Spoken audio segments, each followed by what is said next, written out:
The Faith I Live By, a devotional by Ellen G. White. A prior judgment, the final end of sin.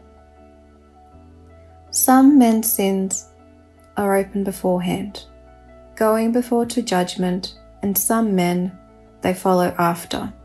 1 Timothy 5:24.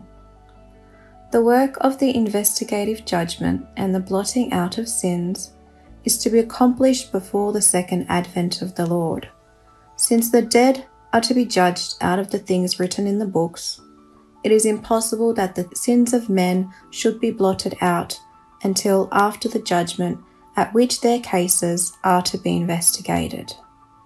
When the investigative judgment closes, Christ will come, and his reward will be with him to give to every man as his work shall be.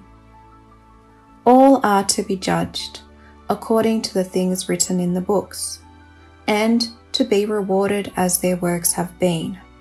This judgment does not take place at death. In the typical service, the high priest, having made the atonement for Israel, came forth and blessed the congregation. So Christ, at the close of his work as mediator, will appear, without sin, unto salvation, to bless his waiting people with eternal life. As the priest, in removing the sins from the sanctuary, confessed them upon the head of the scapegoat, so Christ will place all these sins upon Satan, the originator and instigator of sin. The scapegoat, bearing the sins of Israel, was sent away onto a land not inhabited.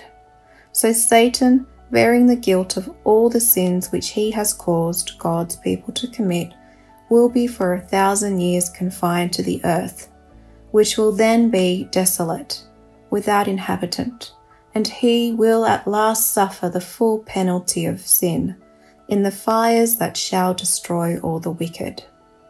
A few, yes, only a few, of the vast number who people the earth will be saved unto life eternal, while the masses who have not perfected their souls in obeying the truth will be appointed to the second death. While the sins of penitent believers are being removed from the sanctuary, there is to be a special work of purification, of putting away of sin among God's people upon earth.